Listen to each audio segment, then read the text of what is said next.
ओम गणेशाय नमः। ओम नमः शिवाय। मैं निखिल ज्योतिष आचार्य आप सभी का मेरे चैनल पर पुनः स्वागत करता हूं। आशा करता हूं कि आप सभी स्वस्थ होंगे। महादेव की कृपा आप सभी पर सदैव बनी रहे। ये वीडियो मकर यानी कि कैप्रिकॉर्न के लिए अति विशेष है, क्योंकि वीडियो है सूर्य महाराज के राशि परिवर्तन के बारे में, जो कि 14 जनवरी 2025 को हो रहा है। सूर्य महाराज आपके लग्न में ही आकर स्थापित हो जाएंगे, यानी कि मकर में मकरस्थ हो जाएंगे, और ये दिन मकर संक्रांति का भी होता है। और यहाँ से सूर्य को आयान बल भी मिलता है, क्योंकि वो उत्तरायण चरण जो है उनका स्टार्ट हो जाता है। सूर्य एक अति विशेष ग्रह है। ज्योतिष को अगर छोड़ें भी, ज्योतिष के संदर्भ में बाद में भी अगर हम आए, अगर नॉर्मल दृष्टिकोण से भी देखें तो सूर्य के बिना तो सृष्टि चल ही नहीं सकती। सूर्य के बिना कुछ भी नहीं है। कहीं ना कहीं सृष्टि का सृजन, सृष्टि का पालन पोषण वो सूर्य के ही अधीन है। इसलिए वैसे भी वो राजा है, और ग्रहों में भी उनको राजा की ही उपाधि दी गई है। अगर ज्योतिष के संदर्भ में हम कहें तो जैसे मैंने कहा, उनको ग्रहों में राजा माना जाता है। और वो ऐसे ही नहीं है कि केवल नाम मात्र से राजा हैं। उनके पास क्वालिटीज ही ऐसी हैं, उनके पास कारकत्व ही ऐसे हैं। राजा, सरकार, सरकारी कार्य, अथॉरिटी, पावर, गुडविल, नेत्र, नेत्र विकार, हड्डियां, पिता, प्रमोशंस, कई चीज़ों के लिए सूर्य ही जिम्मेदार हैं, सूर्य ही कारकत्व रखते हैं। मंदिर, शिवालय, शिव उपासक, ये सब सूर्य के ही अधीन आती हैं चीज़ें। ये तो मैंने कुछ ही चीज़ें बोली। हर व्यक्ति के लिए एक भाव के स्वामी होते हैं। जैसे आपके लिए वो अष्टमेश है, तो उसका भी एक प्रभाव पड़ता है। और यहाँ पे सूर्य के गोचर का अकेले प्रभाव नहीं होगा। यहाँ पर 3 ग्रह अपनी वक्र दृष्टि बनाकर रखेंगे सूर्य पर, और इसका भी एक इम्पैक्ट आएगा। बृहस्पति, मंगल और केतु। केतु तो देखिए हमेशा ही वक्री रहते हैं, लेकिन मंगल और बृहस्पति अभी वक्री हैं। फरवरी में मार्गी हो जाएंगे, लेकिन उनका प्रभाव रहेगा सूर्य पर। तो ये भी एक अलग दृष्टिकोण देगा सूर्य के इस गोचर को। तो क्या क्या प्रभाव हो सकता है, नकारात्मक, सकारात्मक, सभी चीज़ों की विवेचना करने का मैं अपने स्तर पर प्रयास करूंगा। यदि आपकी लग्न राशि या चंद्र राशि मकर है, दोनों ही गाइडेंस के लिए इस राशिफल को देख सकते हैं। जहाँ से आपको ज़्यादा सूट करता है, रिलेट करता है, वहाँ से इसको ऑब्जर्व कीजिए। व्यक्तिगत तौर पे मेरा मानना है कि लग्न राशि से दिखेंगे तो अच्छा है। इनकेस आपको नहीं पता अपनी लग्न राशि, तो चंद्र राशि से भी इसको ऑब्जर्व कर सकते हैं। शुरू करते हैं। सूर्य आपके लग्न भाव में ही आकर स्थापित हो जाएंगे 14 तारीख को। अगर हम उनके स्वामित्व पे आए, वो तो हम बाद में आएंगे ही, वहाँ से थोड़ी सी नेगेटिविटी आती है। लेकिन ओवरऑल अगर सूर्य का केवल लग्न में आने की हम बात करें तो वो बहुत अच्छा प्रभाव होता है।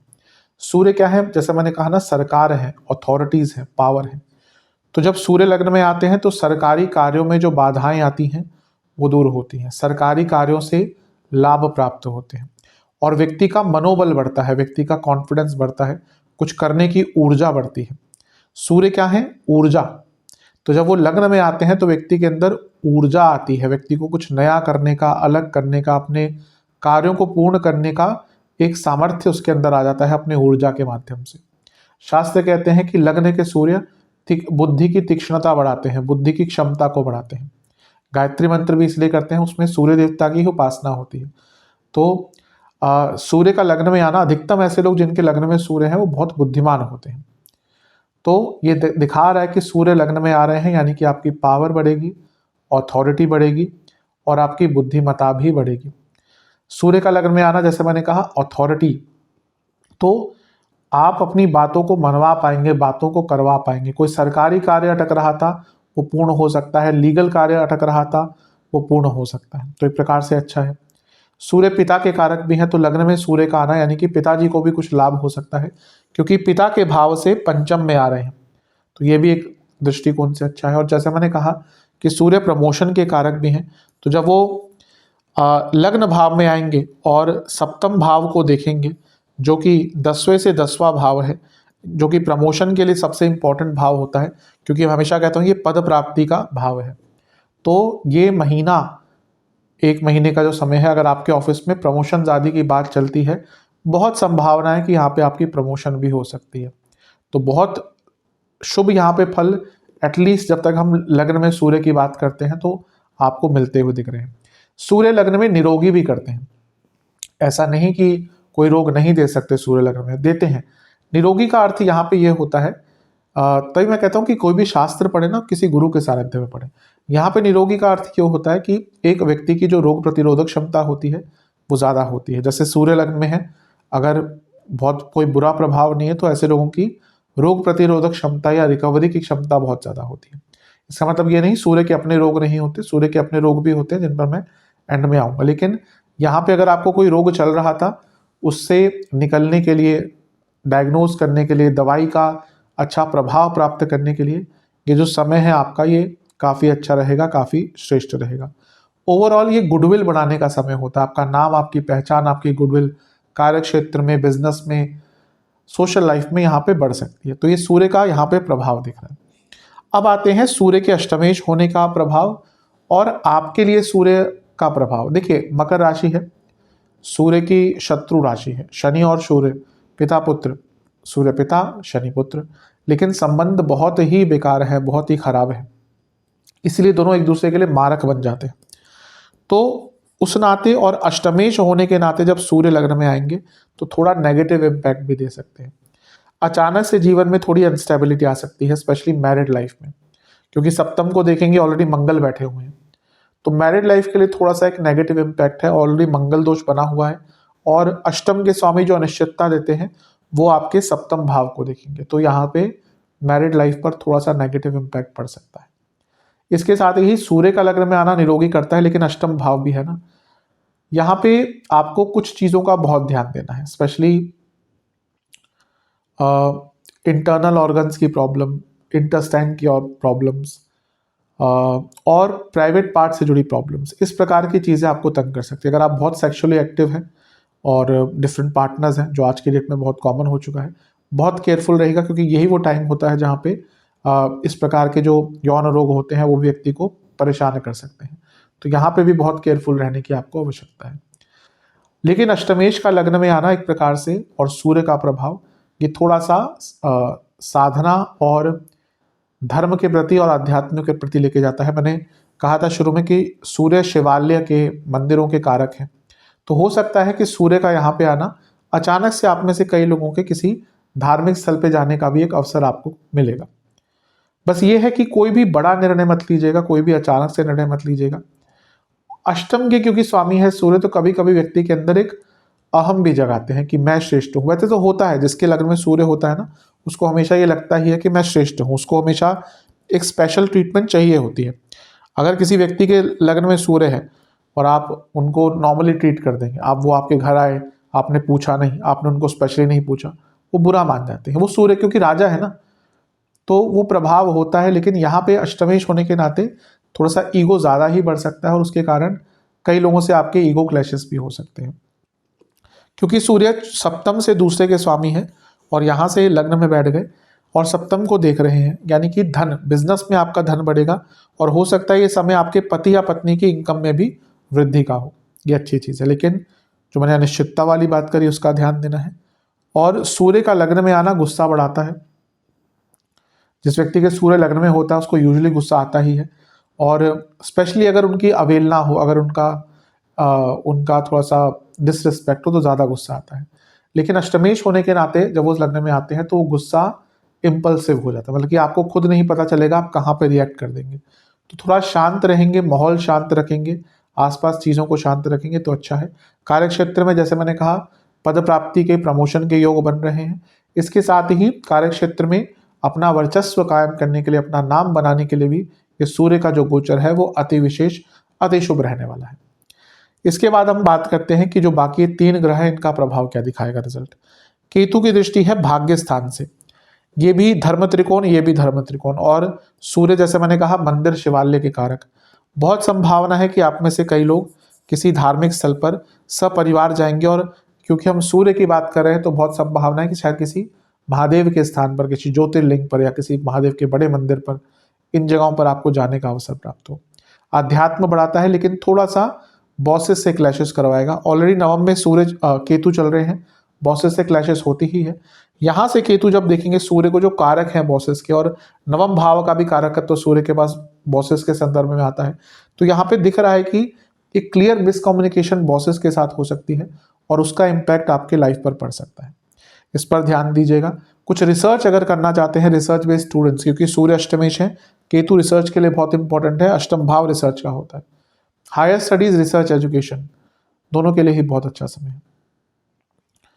यहाँ पे अपने पितरों की पूजा कीजिएगा। ये एक महीना है जहाँ पे पितरों के लिए दान करेंगे ना तो बहुत अच्छा प्रभाव आपको मिलेगा।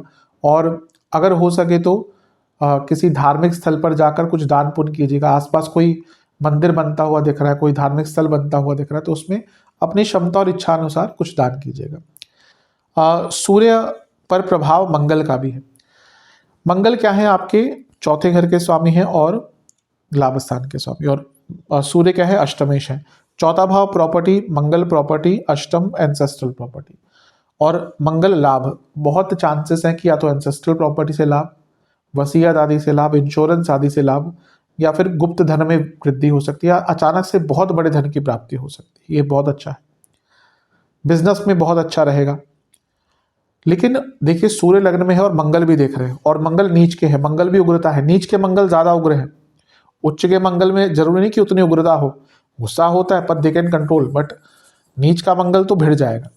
तो यहाँ पे क्या है ना कि गुस्से पर बहुत नियंत्रण करना पड़ेगा, क्योंकि ये दिखा रहा है महीना कि आपके अंदर एग्रेशन ज़्यादा ही रहेगा। मकर वाले लोग वैसे बहुत बैलेंस्ड होते हैं, दे आर वेरी प्रोफेशनल, उनको पता है कि कहाँ पे कितना बोलना है, लेकिन यहाँ पे चीज़ें आउट ऑफ कंट्रोल हो सकती है, तो बहुत ज़्यादा ध्यान देने की आवश्यकता है आपको। इसका मैरिड लाइफ पर मैं बता ही चुका हूँ, इम्पैक्ट बुरा होगा।